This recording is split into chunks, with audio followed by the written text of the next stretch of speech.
There are a lot of questions about the future of Rafael Devers regarding him being with the Red Sox.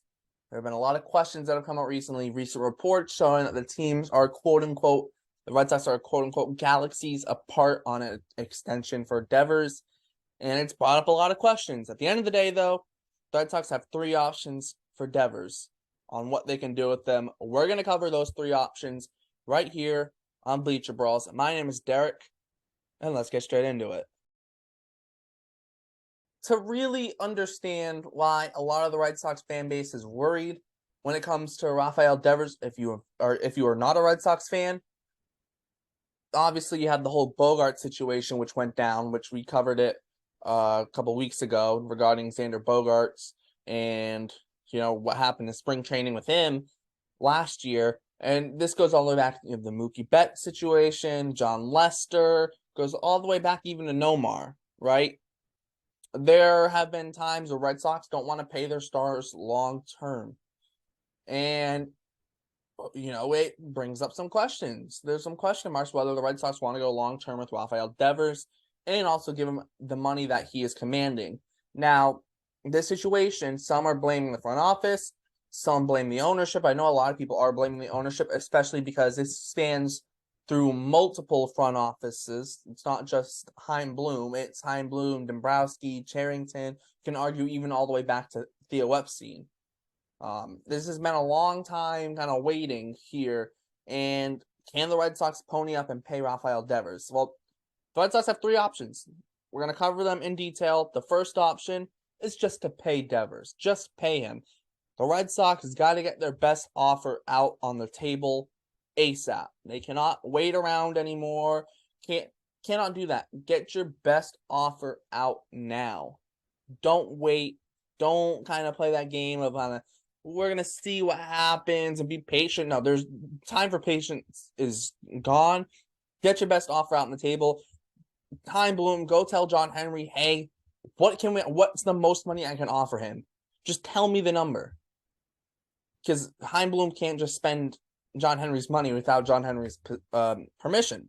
So he's got to go to John Henry and Fenway Sports Group and say, hey, how much money are you allowing me to spend on Rafael Devers? Tell me the money and I will go offer it to him. Offer it to him. If he says yes and you can get a deal done, great, amazing. But there's no more time to play games. No more dilly-dallying around and kind of lowballing him a little bit. Like, I know we all know Austin Riley got a cheaper deal, got a very cheap deal, considering. But you got to start at the minimum. You got to start the Manny Machado deal. Minimum. You have to start 10 years, 300 minimum. That's what you got to start at.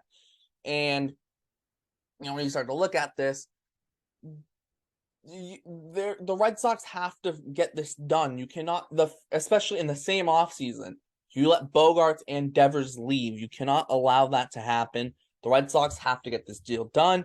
Some people have thrown out the 12 for 360 number. If John Henry's willing to throw 12 for 360 out there, do it. Do it. This is not yes, you might have to overpay a little bit. Guess what? That's fine. Get your guy locked up. You already let one of your guys go. You only get one guy left in Rafi Devers. Get him locked up. Get it locked up. Get it done. And some have thrown the 12 for 365 for the same deal that Mookie got, and I've thrown that around too as a little bit of we're a little bit of a troll here. Like, yeah, we'll give Devers 12 for 365 now. But just regardless of what the number is, get the deal done. You got to get the deal done. That's option number one. Get it done. Lock up Devers long term. Because you don't want him to test free agency and have like an Aaron Judge type season last year, or even like Bogaerts had arguably the best season of his career last year, and he got paid for it. You don't want to see that happen. You don't want to see Devers in the price jump as he's entering free agency, and now you have to pay even more, even if you do keep him. Get it done this offseason. Their second option is if you can't sign him, whether it's the lack of offering him enough money or Rafi's dead set on testing free agency at this point, which that's his right. He's allowed to do that. The second option, just hope you have a good team, build the team like you normally would anyways. And if you have a good team, just try and compete. I put up a column saying the Red Sox need to be optimistic. They're being optimistic about the Red Sox in 2023. And I lay out some reasons why, hey, it's okay to be optimistic about this team. They have some pieces. It's just, can all the pieces fit into the puzzle? That's really the big question. You never know what can happen over 162 games. The Red Sox could end up being very good. They could end up being very bad. That's same for literally every team. Injuries could really hurt them. Injuries could really help them, and meaning that they don't have any injuries. That's kind of what it is. You never know what can happen. You never know who's going to play good, who's not going to play good. So they could try and play out the season with Devers and then reassess when you get to the trade deadline. And you get to the trade deadline and you're good, you try and go make a playoff run. If you get to the trade deadline and you're bad, then you got to really sit down and say, well, then you really have to sit down and say, either we're paying him here or we're trading him. You can't keep him. You cannot do a whole Xander Bogart situation again. You can't do it. You cannot allow it to happen again, right? You cannot allow it to happen 2 years in a row. You just can't. So it's either trade him or get the deal done at that point. But this is even an ideal option because you can go about. Chaim Bloom said if he doesn't sign, he hopes Devers hits 63 home runs, and because that means the Red Sox are probably going to be good, hopefully, right? But also too, it's also, hey, like you gotta get the deal done, or you gotta trade him at the deadline if your team's not good, right? If your team's not good. If your team's good, maybe you say, you know what, we don't have a deal done, but we're good enough to where we think we can really make a playoff push, like a legitimate playoff push. So let's not trade him, right? And let's keep him and try and make a playoff push. That could happen too. But the third option, which is the option that Red Sox fans don't want to hear, and they're kind of bracing themselves for, is if you cannot get a deal done with Devers in the offseason, whether it's Devers wants to test free agency, doesn't want to take a cheap option, doesn't want to take any kind of discount at all, he wants to be paid the premium, or it's the Red Sox aren't offering enough money, whatever the reason is, you can't get a deal done, and you don't want to go into the season with him on an expiring deal and have the same Bogart situation happen. Well, that leaves one option, and that's to trade him. And that's kind of the Mookie Betts situation. Now, Mookie Betts is a little bit different because they were trying to get under the luxury tax, and they had to trade Betts along with Price to get under. They couldn't just trade David Price. You kind of had to attach David Price to a Mookie Betts trade to get under the luxury tax and kind of reset it. And now you're looking at Devers. This isn't a getting under the luxury tax move. This is a legitimate. It would be a legitimate. Okay, we don't think our team is good enough. Not that we don't. I shouldn't say we don't think our team is good enough. We don't think that our team is a legitimate World Series contender, which is fair. That'd be fair, because if you're a legitimate World Series contender, like the Astros weren't going to trade Correa in his last year, so it's one of those teams where the Red Sox could be good, but you still don't really know. So they could trade him and say, you know what, we don't want to lose him in free agency for just a comp pick. We're going to trade him. We're going to get what we can get back and build from there, right? And, it could end up being a good trade, maybe not, but it might be something that has to be done. It's not something you want to see happen, because you arguably should have gotten it done even earlier than last spring training. Should have been done way earlier. And yes, there are going to be questions of, long term of Devers, can you play third base long term? Guess what? That doesn't matter. He's the Red Sox guy. They're either going to keep him, figure it out, or you're going to have to trade him. That's that third option. You got to trade him. And there are only going to be a select few teams. You're going to probably see teams like the Mets in there. The Padres will probably be in there because they're the Padres at this point. You can see some other maybe surprising teams maybe get in there as well that, we haven't really thought of. But there would be teams in there trying to get Rafi Devers, right? So it wouldn't be like a market of teams just holding out because they know they're the only team in there. There would be teams trying to get him. Now, what pieces could you get back? You could get a couple nice pieces for your team and whatever. It would be very interesting to see what a trade would potentially look like. Whether they just go for an all prospect haul, whether they want some younger major leaguers. However it was done, it would be a little bit interesting to see how it happened.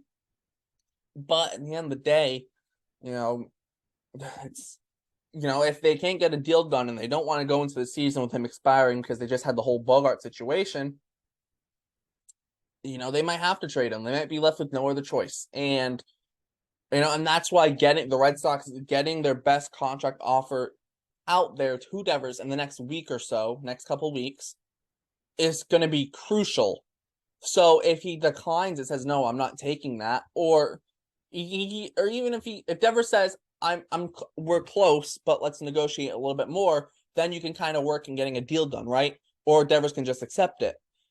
If you're miles away still on your best offer to him, your final best offer, that's all you're going to give him, regardless of whether it's now or when he hits free agency. You give that offer and he doesn't take it, you kind of got to start discussing a trade. Maybe you don't do it. Maybe you do that second option and keep him at least till the trade deadline and reassess, but you're not going to get as much back in the trade if you wait till the deadline.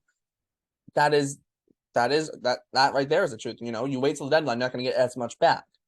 But you also might have faith in the team that you've built. Chaim Bloom in the front office might have faith in the team that they've built, and they want to go out there and see how well this team can perform.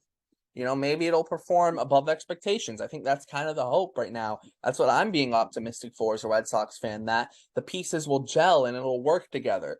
And the younger guys will have some upside and play well, like Tristan Cassis and Brian Bayo, and even Whitlock and Houck, I think, can hopefully be starters. But this team is going to revolve around Rafael Devers last year. I think next year, I think they will go as he goes. When he's playing well, the team will play well. When he struggles, the team might struggle. I think Rafael Devers is going to decide the Red Sox season next year. It'll either be he's the main reason they're pushing to the playoffs, or this team's just not really good enough around him, and they got to deal him because the team's not good enough, and they got to let him go and trade him. That's how I see it. It sucks, but sometimes things that you don't like have to happen. No one liked the Mookie Betts trade, but it had to happen, right?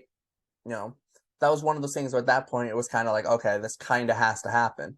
With the Devers deal, if you cannot sign him to a contract, you have to sign him to a contract now. However, if you can't sign him to a deal, you might have to trade him. You might have to.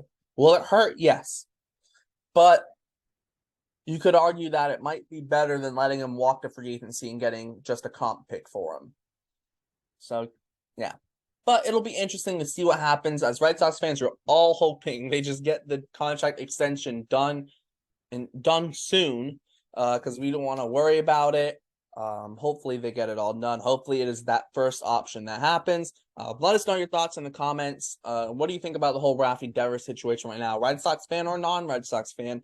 Let us know in the comments. Like, subscribe, hit the notification bell to get notified whenever you post. Check out all the Bleacher Brawls links in the description. The Bleacher Brawls website, podcast, Instagram, and Twitter, plus all the Cruise Twitters, plus my Red Sox column on being optimistic about the 2023 Red Sox will be the first link there. So check that out too. Thanks for tuning in to Bleacher Brawls. My name is Derek, and I'll see you next time.